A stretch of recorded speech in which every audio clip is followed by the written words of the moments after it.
रावण की मृत्यु के बाद मंदोदरी का क्या हुआ।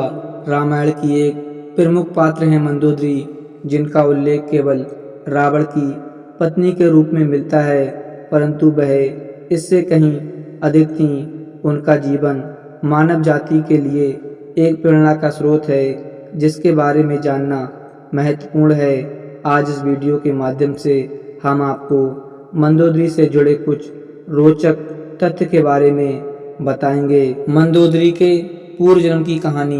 हिंदू पौराणिक कथाओं के अनुसार एक बार एक अप्सरा, जिसका नाम मधुरा था, कैलाश पर्वत पर शिव तथा पार्वती के दर्शन हेतु पहुंची, किंतु देवी पार्वती को वहां ना पाकर वह अपने चंचल स्वभाव के वशीभूत होकर वह भगवान शिव को आकर्षित करने का प्रयास करने लगी।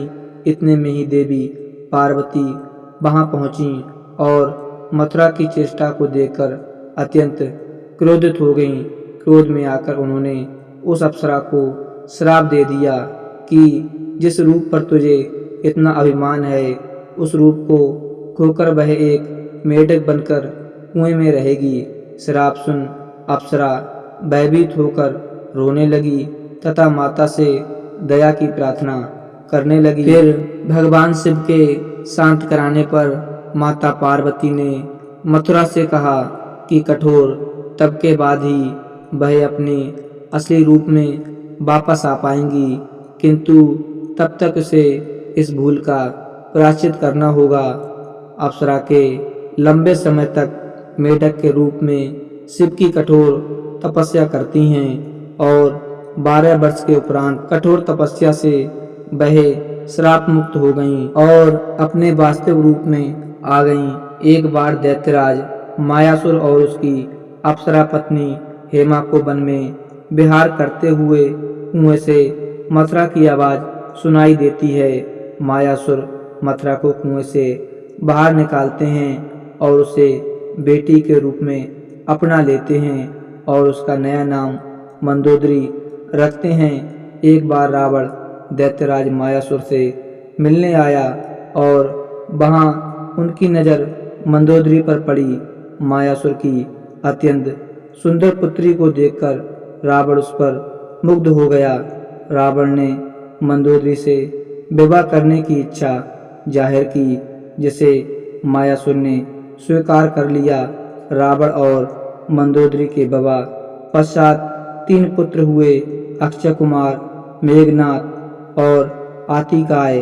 रावण था तो ब्राह्मण, किंतु स्वभाव से बहुत अहंकारी था और मंदोदरी को ज्ञात था कि जिस मार्ग पर रावण चल रहा है, उस मार्ग पर उसका विनाश निश्चित है। उसने बहुत कोशिश की ताकि रावण सही मार्ग पर चल पड़े। वह हमेशा ही उसे गलत कार्यों से रोकती थी, किंतु रावण उसकी कोई बात नहीं सुनता था। जब रावण सीता का अपहरण कर लाया था, तब भी मंदोदरी ने ही सबसे पहले उसका विरोध किया। मंदोदरी जानती थी सीता जैसी पवित्र स्त्री का अपहरण उसके जीवन के सभी पापों का सबसे बड़ा पाप था। वह मानती थी वह सीता को नहीं बल्कि अपने विनाश को उठा लाया है, किंतु इतना कुछ होते हुए भी उसने कभी उसके लिए अपने सम्मान और प्रेम में कमी नहीं होने दी और सदैव अपना पतिव्रता धर्म निभाया। युद्ध के समय भी वह उसे रोक लेना चाहती थी, क्योंकि उसे इस बात का आभास था कि रावण का अंत समय निकट है, किंतु फिर भी उसने अपना धर्म निभाते हुए उसे तिलक लगाकर विदा किया और विजय लौटने की कामना की। लंका की महारानी मंदोदरी रामायण का एक ऐसा पात्र हैं जिन्हें कभी उचित पहचान नहीं मिली।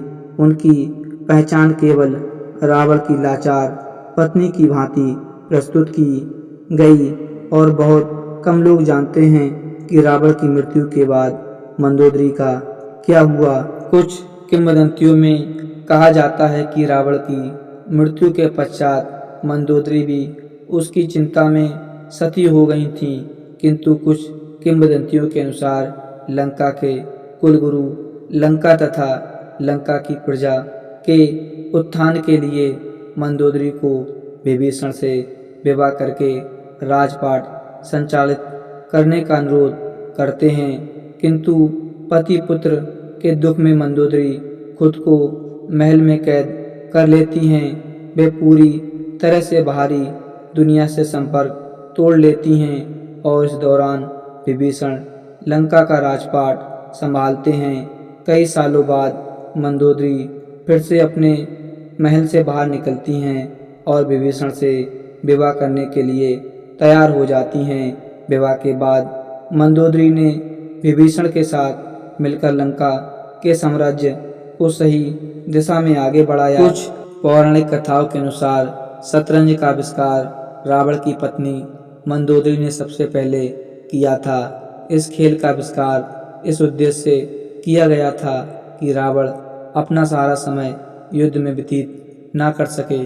तो दोस्तों, आशा करते हैं कि आज की वीडियो आपको ज़रूर पसंद आई होगी।